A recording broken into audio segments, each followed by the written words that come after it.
Cet hiver, notre pays, la Suisse, risque de manquer de gaz et d'électricité. Nous en connaissons les raisons depuis plusieurs mois.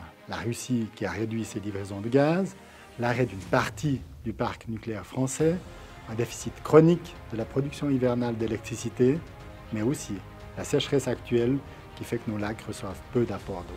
Face à ce risque, il est important d'agir dès maintenant en adoptant les bons gestes. Et chacune et chacun d'entre nous, à son échelle, peut réduire sa consommation.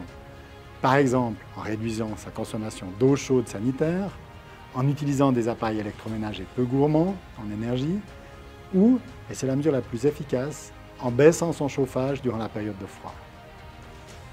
Les entreprises doivent elles aussi réduire leur consommation, améliorer leur efficience énergétique, modifier les cycles de production et envisager l'éventualité de contraintes exceptionnelles telles que le contingentement d'électricité ou de gaz.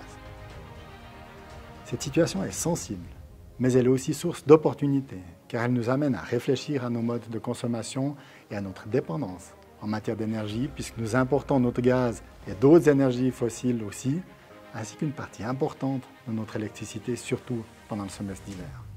Il nous faut désormais, et c'est l'enseignement que je retiens face à ce défi, accélérer notre transition énergétique en développant toutes les énergies renouvelables.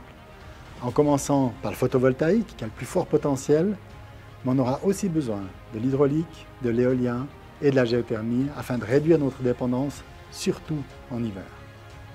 Grâce à ces énergies, nous pourrons compter sur un mix diversifié et sur une production locale et durable. C'est ensemble, en étant solidaires, que nous relèverons ce défi.